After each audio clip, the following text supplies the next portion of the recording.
Hello, BookTube. This is going to be part 2 of my Christmas book haul, and I might as well just get into it. Hopefully you watched part 1, where I did classics and philosophy, and this part 2 will be novels, fiction in general, and yeah, history. That's what I was thinking of, and a little bit of politics. I didn't find that many politics books, but anyways, start off with the novels. The first book on this pile here is uh, God Knows by Joseph Heller, and it's I think one of the only, well, the only paperback or mass market paperback that I got for fiction. It's and I picked this one up because, um, from what I understood, this book is about King David, and it's a funny book, coincidentally. Which you wouldn't expect for a book about a religious figure, but I find it really intriguing, so I picked up this copy. It's not an ideal copy. As you can see, it's kind of bent. Um, and I guess I should say this novel was published in 1984. I do have his Catch-22, but I have not read it yet, and I would really like to. But this is my second Joseph Heller on the shelf. So it'll be interesting to see how it is. The next book is a book that I already own and which I can get for free on Project Gutenberg, but I love these editions, and this is The Portrait of the Lady by Henry James, and this is a Norton Critical edition. This is, I believe, yeah, and this is an authoritative text edited by Robert D. Bamberg. What Norton Critical does is they actually have scholar go through the textual history of the book and then provide either an edition that they believe is what they believe is accurately represents the final form of the novel, what it should be, and that can be all over the place. This one takes the final revised edition that Henry James did himself at the end of his life, and but it provides a lot of textual notes so that you can get a good look at what the original publication of the novel looked like. I'm usually not a fan of when novelists revise their own novels, especially that much later in life. I think it's like 30 years between when this novel was first published and when Henry James revised it. And I don't know how significant those revisions were, but anyway, I find that kind of textual history of a novel really interesting. That's a big problem with Thomas Hardy as well. But anyways, and then Norton Critical, they include a ton of essays and contemporary reactions to the novel in the back too, which I really, really enjoy. And so that's why when I want a novel, a certain classic novel, a Norton Critical is the ideal edition for me. And so getting them used like this is perfect. The next book is a Penguin classic. It is Cold Comfort Farm by Stella Gibbons. And from what I understand, this is a comic novel. I think it's supposed to be a satire about a certain.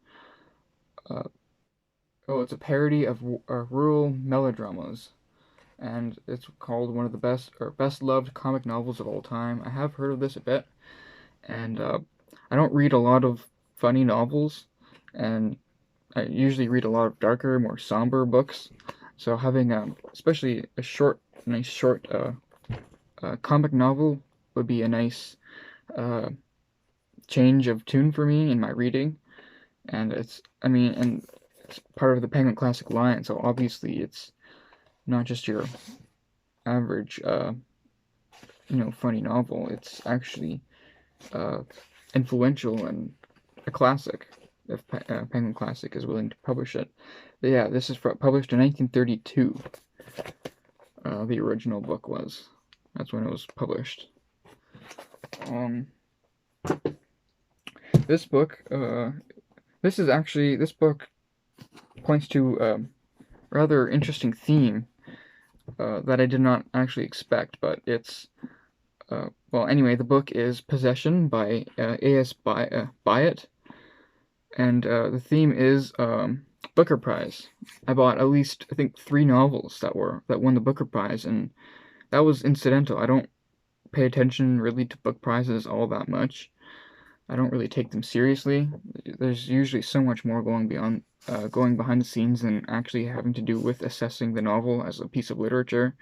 There's so much politics and uh, I don't know, box checking, I guess, that I don't care for when it comes to book prizes. So I just tend to ignore them. And if their interests collide with mine, then all the better. Uh, yeah, and then so A.S. Byatt is an author that I've been wanting to get to for a long time, but I've never really pulled the trigger and actually buying any of her novels. And this is the first time I've actually seen one of her novels used. So I'm glad to. And this was one, I think, a children's book is her other book that I really am interested in. But this one and Possession and children's book are the 2 books of hers that I'm interested in. And this book, as you can see, it's from 1990. It's not a terribly good edition, but one that I'll be able to read just fine. This next book is a really big find, and also a theme that in the last video I pointed out a lot was you just never know what you're gonna find when you go used book hunting. And this is Wolf Hall by Hilary Mantel. I should have known that, but again, this is a Booker Prize winner. But this book was published in 2009, and out of all my used books for shopping, I've never seen a single edition of Wolf Hall.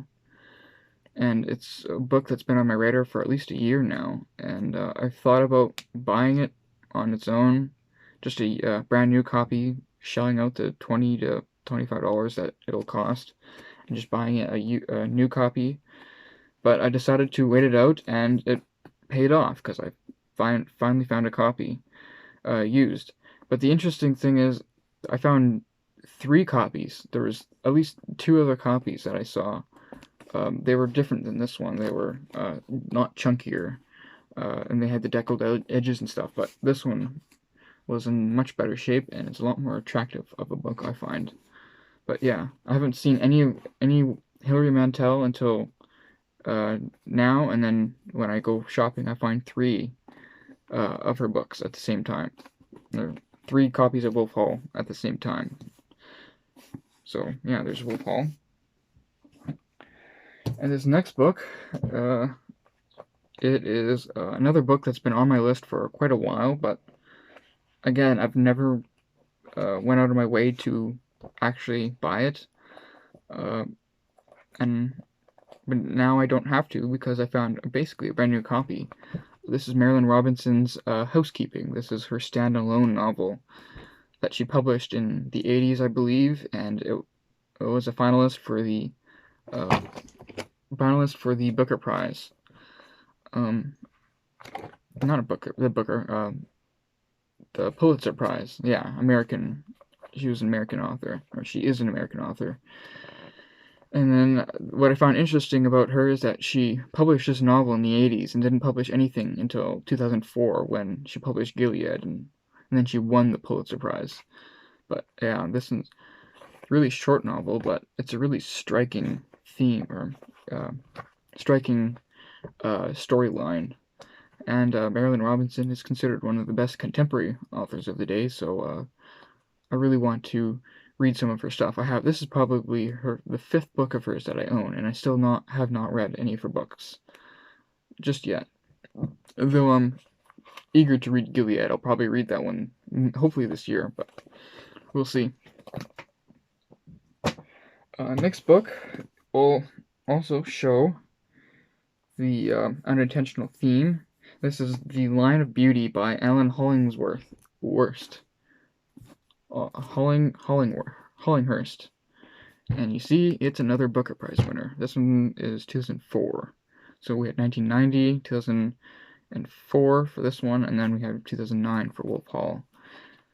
And this novel actually coincides with another informal reading challenge of mine. I might do a video on it someday, but as we all know, the venerable Steve Donahue on BookTube here, he likes to put out his best and worst fiction and nonfiction of the year, and of course a ton of other lists as well. And one of my challenges is to read the #1 fiction book on his best fiction of the year for every single year since he first started that list. And he first started that list in 1990. And it goes all the way up to, well, just this past year, 2023 or 2022. And I actually made a Word document and put down the #1. And so I have a ton of those books on ebook. And this one was the #1 list. I think it was for 2004. But the year they win the prize doesn't always reflect the year the book was published. Not necessarily, anyways. And actually, Wolf Hall is another one that fits that theme as well, or fits that informal challenge as well. But that was his #1 for 2009. And yeah, so I recognize this book. I never would have known this book otherwise, but I recognize this one, and I'm glad I got a copy of it. And the next one is an author that I do not know what to make of. I have not read any of his books, but this is my third. This will be my third book that I own of him, and I actually passed over one of the other books of his that I saw for dirt cheap, and I could have, but I didn't. But anyways, this is Thomas Pynchon. This is Crime Lot of 49. I own his Gravity's Rainbow, and I own V, or V dot, or whatever you call it. And I know he's infamous for being a dense and difficult author, and I don't know, I haven't tried him yet, so I don't know how true that is, or whether I'll just be completely lost, or how that'll work, or how I'll react to his books. Usually people like to start with this one because it's so short, but I've heard that this one is also one of his more difficult books. So I don't know if this will be the one I start with. I'll probably start with V, and then maybe go to Gravity's Rainbow, or this one. We'll see. And the book that I passed on, I saw a good hardcover of his Against the Day, and it would have cost me something really absurdly cheap for a nice hardcover like that. But I passed it over because I've heard some negative reviews or negative comments against that one, and I just don't want to deal with that.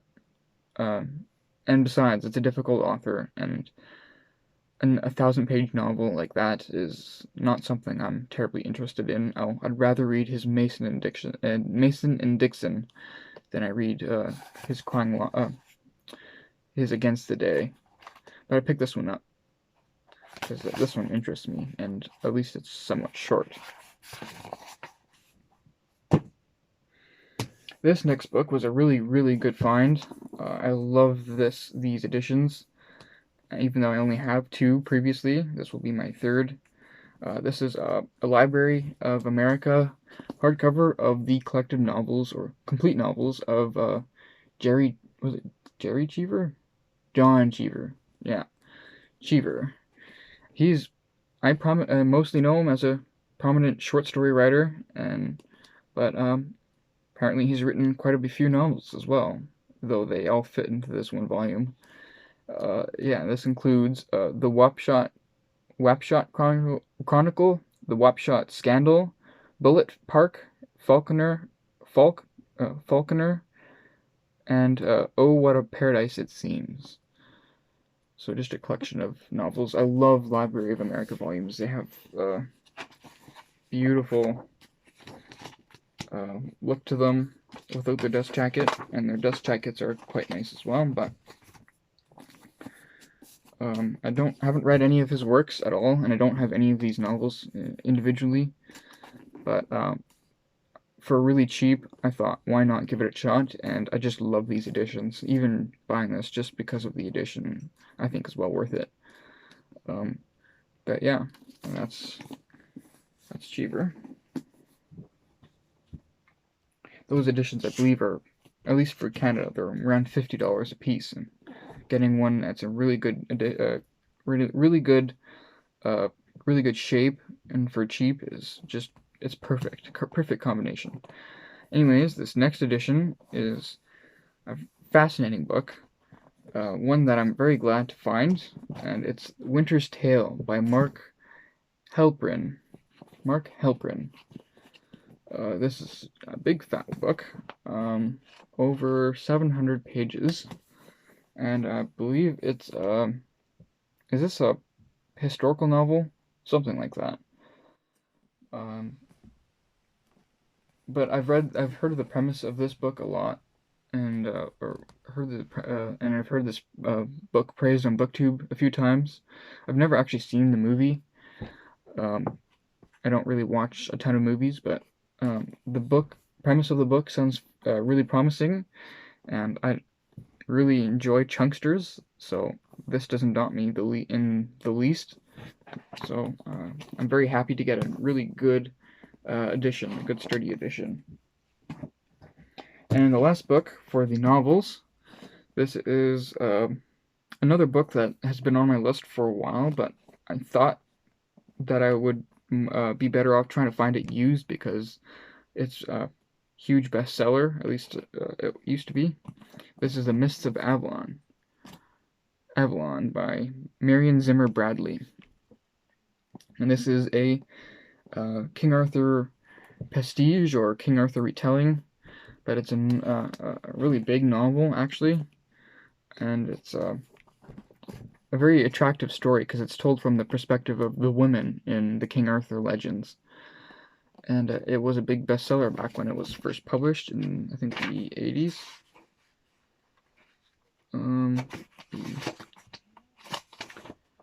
Yes, 1982.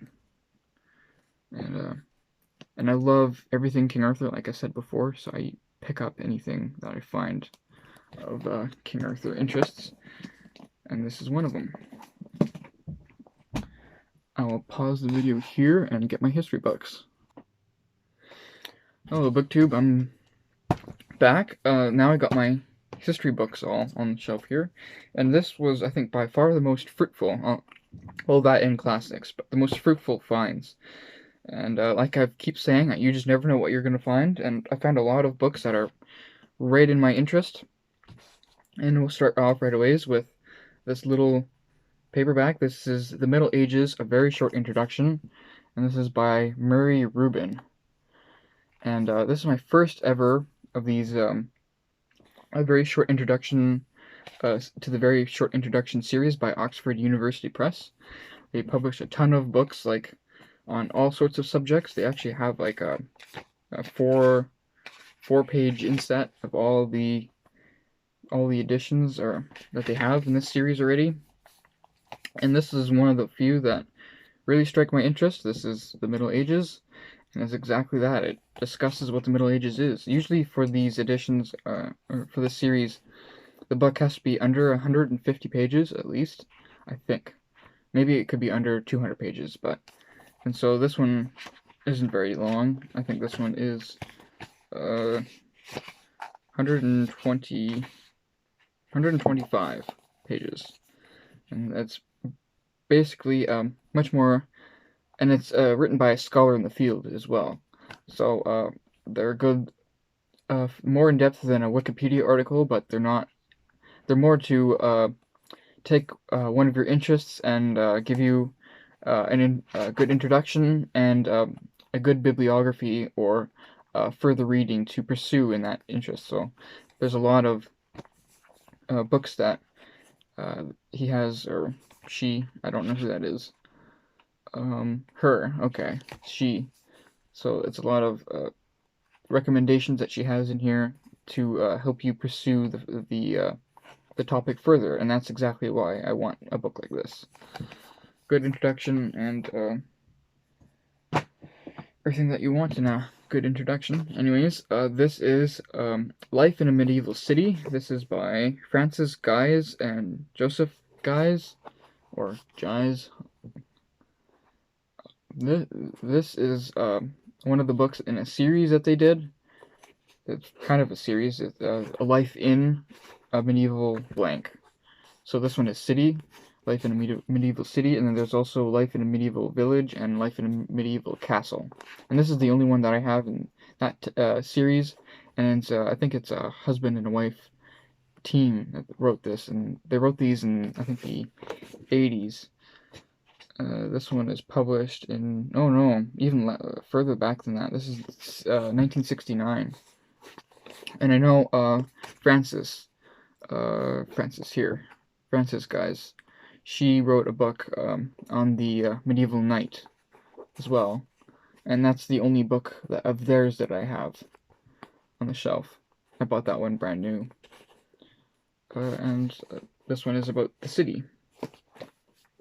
I think it takes one particular medieval city and just discusses all the historical happenings of that city during the Middle Ages and just how it works and how it functioned and stuff like that.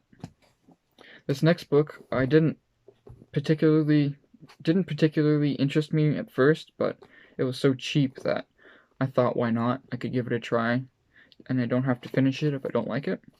This is the Anglo-Saxon Age 400 to 1042. This is by D.J.V. Fisher. And this is an old textbook. Longman. Old Longman textbook. About British history and the particular British history of the Anglo-Saxon Age.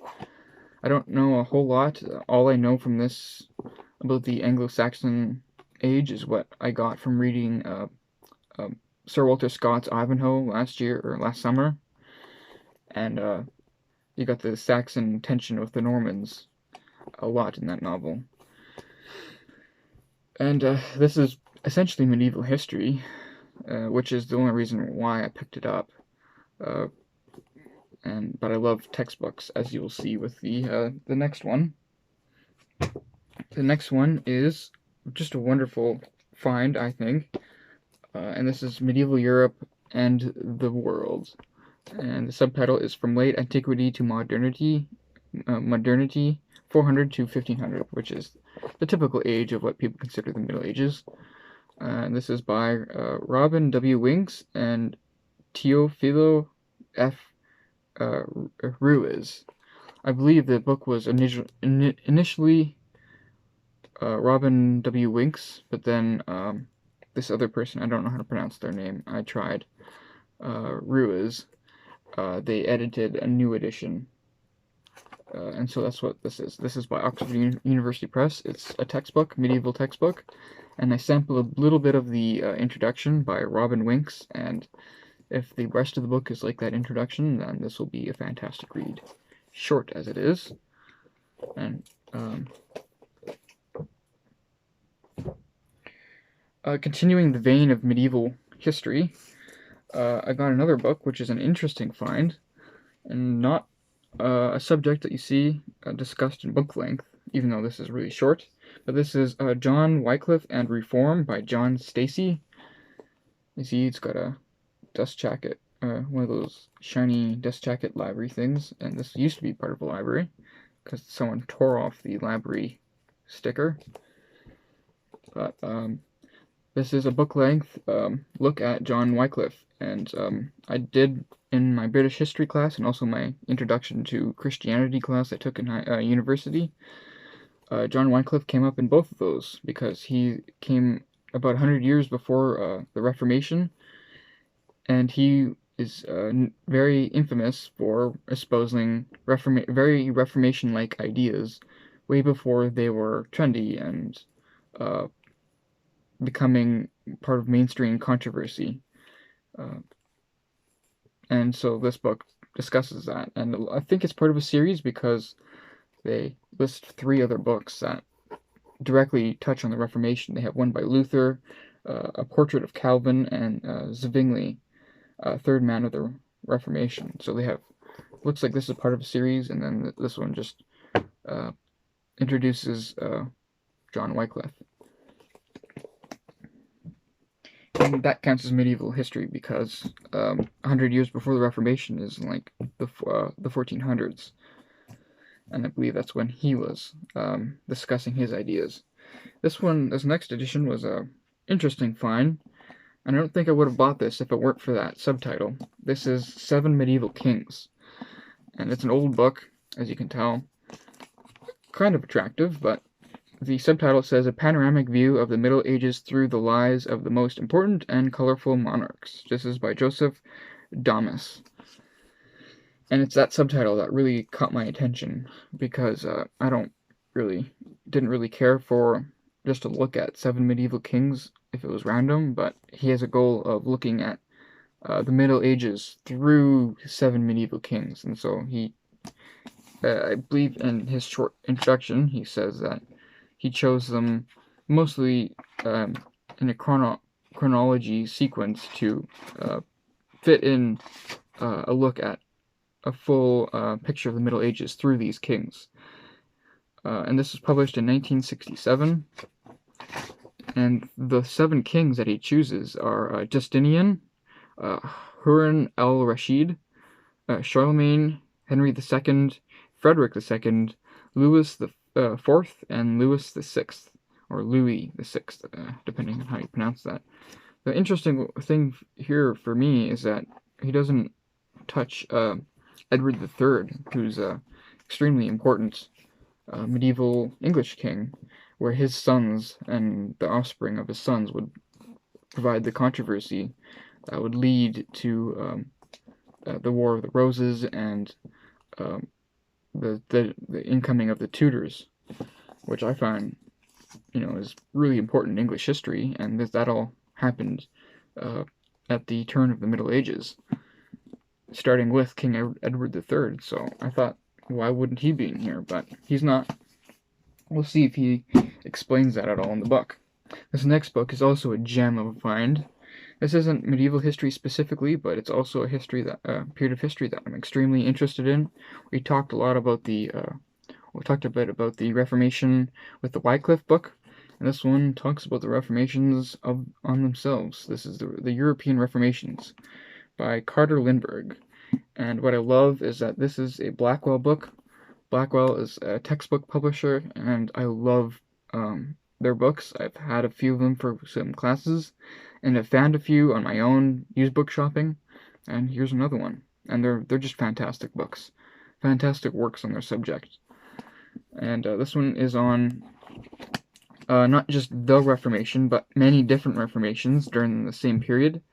This one talks about the threshold and foothold of the Reformation, or Reformations, plural, the dawn of a new era, Zwingli and the Reformation of Zurich, radical reformations, reform and politics, the Genevan Reformation, or Genevan, the Reformation of France, of Netherlands, of England and Scotland, the Catholic Renewal and Counter-Reformation, and the legacy of the Reformations. And this book was first published in 1996. Will go on my shelf with all my other Reformation books. And then that's it for medieval history and Reformation history. And now we move on to a little bit of different histories. Like 2 biographies that I have, and the first one is a very interesting find, another book that's been on my list for a while, but I just never pulled the trigger. And this is the Bradbury Chronicles by Sam Weller. And this was published in 2004-ish, around that time, and Bradbury was very much still alive when he wrote when this was published. Ray Bradbury is, if you don't know, my favorite writer of all time, and so this is an authorized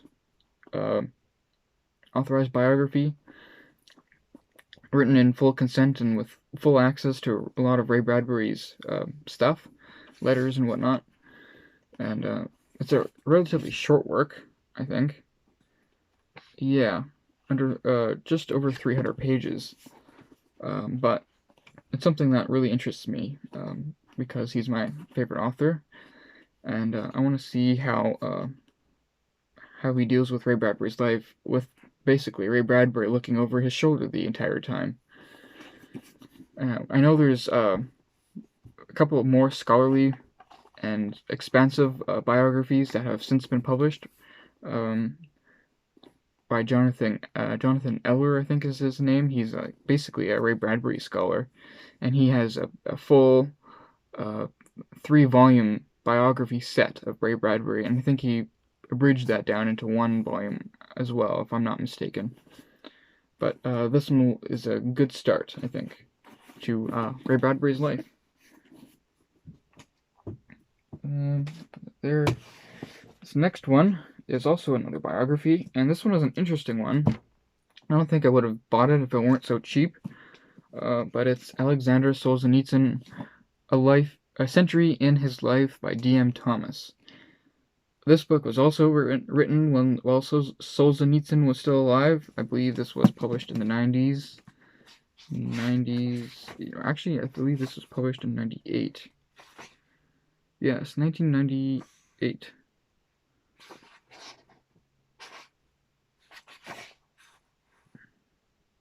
Yes, there we go, 1998.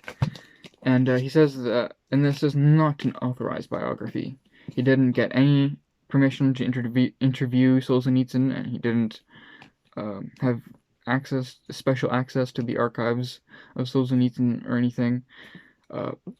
Yet it's still a big fat thing. And all of that would have been a big turnoff for me to buy this book. But it was so cheap that I thought, why not? Because this is an interesting figure. Another interesting thing, too, is that the author, D.M. Thomas, is not actually a biographer or any kind of historian. He's a novelist and a poet. But he writes this big biography. So, and it's not even in print anymore. I looked it up. This book is not in print anymore, and yet some of his novels still are. So I don't know how good this will be as a biography, but I'll consider it just as a nice, meaty introduction to Solzhenitsyn. And I'll move on to bigger and better things if I find the subject interesting enough. Now we move into, well, we have a little bit of more miscellaneous stuff, and then we'll move into another topic within history. This one was talked by Brandon at Brandon's Bookshelf. He talked about it quite enthusiastically, and it was enough for me to pick up a used copy when I found a nice edition that I liked. This is A People's History of the United States by Howard Zinn, and it's a nice meaty thing as well. And this one is a quite nice edition. It's got a matted cover, and it's got the deckled edge, French flaps and the deckled edges, as you can see. And it's a very nice edition to hold in your hand, and it's quite long. This edition is almost 700 pages long, and it's exactly what it says. It's a people's history. Look at American history from the bottom up instead of from the top down. And I think that'll be an interesting perspective. I don't usually find American history that interesting. I'm Canadian. Maybe that has something to do with it. And this next book will show that I'm Canadian. But A People's History, and it was recommended by another booktuber, so for cheap, I thought I would give it a try. And I've been trying to look for Canadian histories for a while. You don't normally find a lot of interesting ones, or ones that take an overarching view that will be interesting in any way. Usually they're, and so when I found this edition, this book, I just had to pick it up. This is A History of the Canadian People, or Peoples, by J.M. Bumstead, and this is by Oxford University Press. So a scholarly publisher publishing a good textbook history of Canada, and this is exactly what I want. I'll probably devour his bibliography and look for more Canadian history. Not that I find Canadian history all that interesting, but it's a topic that I will need to know more about. I'll just leave that there. And now we enter a vein. Oh, I'll just do this one first. This is Citizens, a Chronicle of the French Revolution by Simon Scamma. Scamma, I think that's how you pronounce that last name.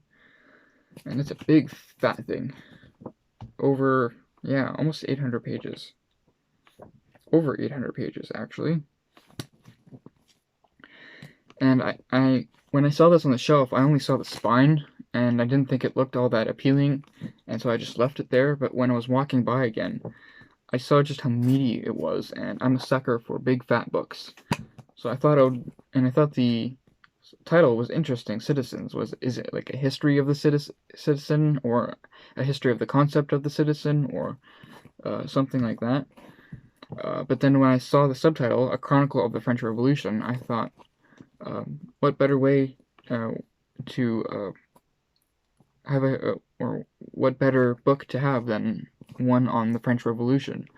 Because the way I see history, one of my main interests of history is just before the French Revolution, all the way back to the beginning of the Middle Ages. The beginning of the Middle Ages, all the way to just before the French Revolution. So that includes the Reformation period, the Scientific Revolution, the Enlightenment period. But and because I consider the French Revolution a big watershed moment in European history, and history just in general. Not that it doesn't interest me, the French Revolution. It does, but it doesn't interest me nearly as much as what comes before. But I thought this will be a good bridge just to have a big brick of a thing on the French Revolution itself. And then I can read some more 19th and 20th century, 20th century and, 19th and 20th century works of history that I do own, though they don't excite me as much as histories that come before. But I thought this was appropriate size and length for such an important event. And the last, we come to 3 more books. And this is Roman history. 3 books on Roman history. And we start off with Michael Grant, The World of Rome. And this was the 3rd Roman history book, and as you can see, the spine isn't terribly good shape, but it still opens up, kind of. It should do for at least one good reading. This one I wouldn't initially have bought, but I've heard Michael Grant praised as a good author, and I have, I think, 2 of his works already, but I haven't read them. And this is a topic that I wanted a book on. He divides it into 4 parts and goes over the Roman Empire, the state and society, beliefs and literature, and the arts. And that's exactly the type of breaking down of the subject that I'm interested in. And so I picked it up, even though I have these 2 books that I found before I found that one. And I found this one is A History of the Roman People by Alan Ward, Fritz, I don't know pronounce that last name, and then Cedric Yo. A History of the Roman People.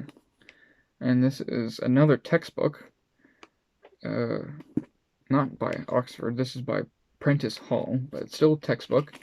And the title, going over the Roman people, is an attractive idea, because this one just says a Roman world, and then just generalizes about government and religion and whatever, but this one specifically points out the people, and that's what I found interesting. And also, it's a textbook that's in good shape for dirt cheap. And this was probably my favorite book on Roman history that I found. This is another textbook, but this one is by Oxford University Press. Themes in Roman Society and Culture, an Introduction to Ancient Rome.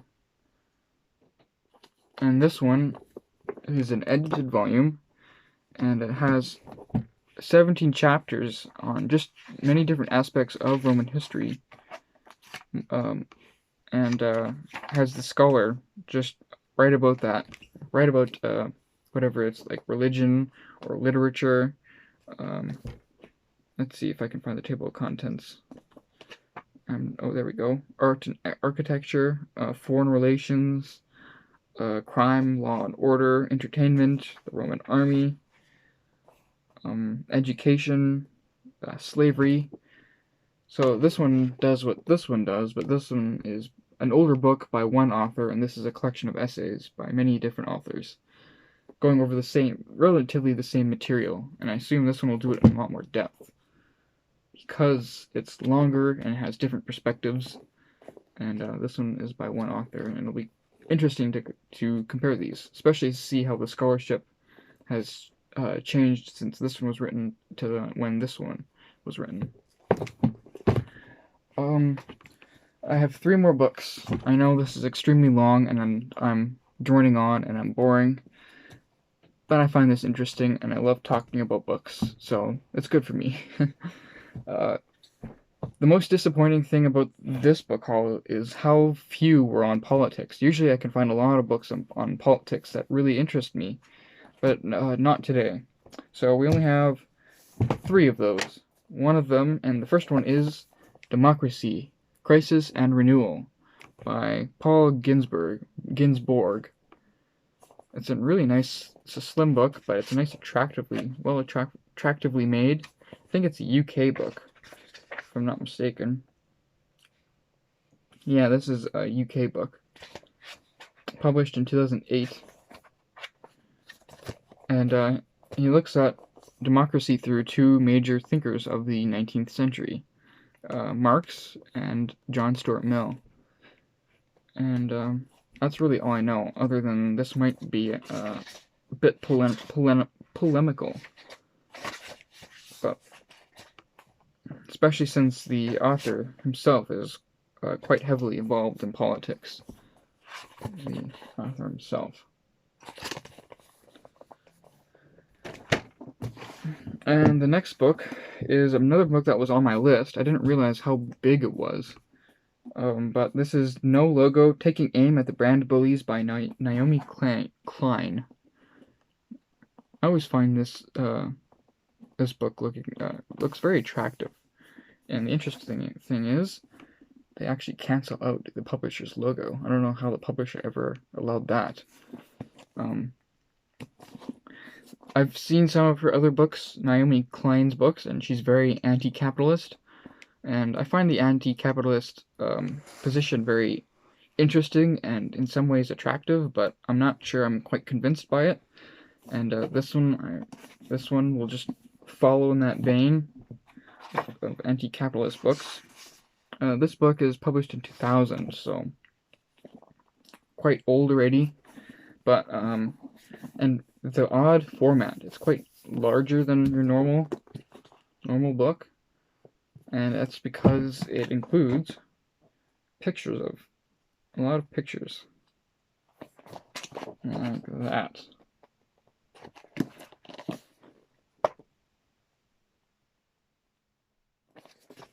That is quite nice. But yeah, that I find quite interesting. And the last book of all of these books, after 43 minutes for this video and 30 minutes for the last video. I'm glad I did a new video. I should really learn how to talk faster. But this is the best political book that I found, and the one I'm most excited for. This is Politics, An Introduction to the Modern Democratic State by Larry Johnston. And it's got a quite attractive green look to it. This is published by University of Toronto Press. And it's just exactly that. It's a look at politics. And the also interesting thing is that this is a Canadian edition, or a Canadian perspective, which I find quite valuable when looking at politics, because for being a Canadian myself, I am relatively ignorant in our own politics. I mostly hear about American politics in the news and whatever. This was published in 2007. And it's exactly what it says it is. Going over different political philosophies, ideologies, political culture, the state itself, parliamentary systems, federalism, democracy, electoral systems, public policy, legislation, and bureaucracy, welfare state, and globalization. Very interesting. And that's it.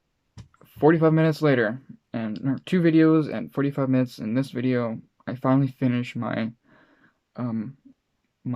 book haul. Sorry for making it so long. I know I'm not very entertaining, but I'm trying to learn how to talk better and to present better and to organize my thoughts in a more coherent way. So thank you for sticking along if you've got this far, and I'll see you in the next video.